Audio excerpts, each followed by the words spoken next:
अस्सलामुअलैकुम, अली इमाम homeopathic consultant एक दफ़ा फिर आपके सामने हाजिर है। आज हम बात करेंगे कि बहुत सारे जो ऐसे पेशेंट्स आते हैं हमारे पास, जो कि डिज़ीज़ की बात तो करते हैं, पैथोलॉजी की तो बात करते हैं, लेकिन वो इस चीज़ को जानना नहीं चाहते कि जी इसके पीछे वो कौन सी ऐसी फोर्स ऑफ डिज़ीज़ है, वो कौन सा ऐसा मेंटेनिंग कॉज है जो कि इस बीमारी को ख़त्म नहीं होने दे रहा है, ऑल्दो कि आप दवाई इस्तेमाल कर रहे हैं। अच्छा, अक्सर डॉक्टर्स भी जो है वो इस चीज़ को जो है नज़रअंदाज कर देते हैं, या केस टेकिंग में या गुफ्तगू के अंदर जब मरीज़ से बातचीत हो रही होती है, कभी कभी तो वो इतनी मुख्तसर होती है कि आप ऑब्वियसली इन चीज़ों तक नहीं पहुंच पाते हैं। तो मैं आपसे एक छोटी सी मिसाल दे के आपसे अर्ज़ करना चाहूँगा, ताकि आप लोगों को एक आइडिया हो और आपको पता चले कि अगर कोई भी इस तरह की चीज़ होती है तो उसके पीछे कोई ना कोई उसका मेंटेनिंग कॉज हो रहा होता है। फॉर एग्जांपल, मेरे पास एक पेशेंट आया, जिसकी छोटी बच्ची जो कि 2 महीने की थी, उसको और उसके बाप को, दोनों को सेम कॉफ हुआ हुआ था। अच्छा, पहले वालिद साहब आए, उन्होंने कहा कि जी डॉक्टर साहब मुझे कॉफ हुआ हुआ है, तो उनकी मज़ीद और कुछ चीज़ें पूछ के उनको फिर दवा प्रिस्क्राइब की गई। जब दवा प्रिस्क्राइब की गई तो उनको 50 से 60% उनको फ़ायदा हुआ, लेकिन मुकम्मल तौर पे खाँसी नहीं गई। जो छोटी बच्ची है उसको भी कॉफ जो है वो उसी तरीके से चल रहा था और उसको भी दवा असर नहीं कर रही थी।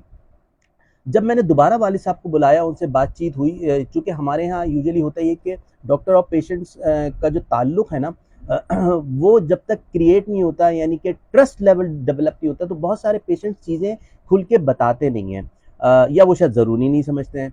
तो उसने फिर मुझे ये बताया कि डॉक्टर साहब, अच्छा वो बेसिकली गाड़ियाँ साफ़ करना और इस तरह के पेशे से वाबस्ता है वो बच्चा।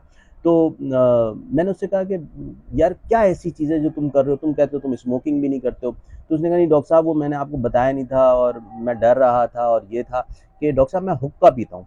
तो मैंने कहा भाई, फिर तो मुझे हैरत इस बात पे है कि वो 50% फ़ायदा भी कैसे हो गया?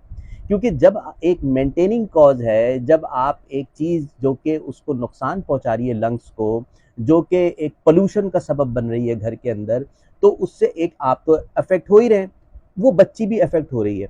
अच्छा, यूजुअली ख़वातीन प्रेगनेंसी के अंदर होती हैं, उनके जो शौहर हजरात हैं वो कहते हैं नहीं जी हमने तो ग्रिल पे खड़े होके या हमने बालकनी पे खड़े होके, हम कमरे में नहीं आते। भाई आप कमरे में नहीं आते हैं, लेकिन वो जो पोल्यूशन आ गई आपके अंदर और अब जो आप वो ब्रीथ कर रहे हैं और इनहेल और एक्सहेल कर रहे हैं, वो उस बच्चे और उस बच्चे की माँ को जा रहा है और उस माँ को भी कॉफ हो सकता है। आप 10,000 दवाइयाँ इस्तेमाल कर लेंगे, लेकिन आप यकीन जानें कि अगर इस तरह के मेंटेनिंग कॉज पे आप काम नहीं करेंगे, फोर्स ऑफ डिजीज़ को आप ख़त्म नहीं करेंगे, एसी चला के रखेंगे और खिड़की खुली रहे और आप चाहेंगे कि जी कमरा ठंडा हो जाए, तो ऐसा मुमकिन नहीं है। तो बराए मेहरबानी इस चीज़ को ज़रा समझें और इस चीज़ के ऊपर काम करें और अपने पैराडाइम को ज़रा शिफ्ट करें। अब हम लोग आगे बढ़ रहे हैं दुनिया में, अब हर चीज़ जो है वो डॉक्टर की दवा से नहीं होगा। आपको खुद भी सोचना पड़ेगा कि जी इसके पीछे क्या ऐसे अवामिल कार फरमा हैं जो कि इन तमाम चीज़ों को ठीक नहीं होने दे रहे हैं। इस पे हम मज़ीद भी बात करेंगे, ये बहुत लंबा टॉपिक है, लेकिन अभी मैंने मुख्तसरन एक छोटी सी मिसाल देके आपको ये तमाम चीज़ें समझाने की कोशिश की है। अस्सलाम वालेकुम वरहमतुल्लाह।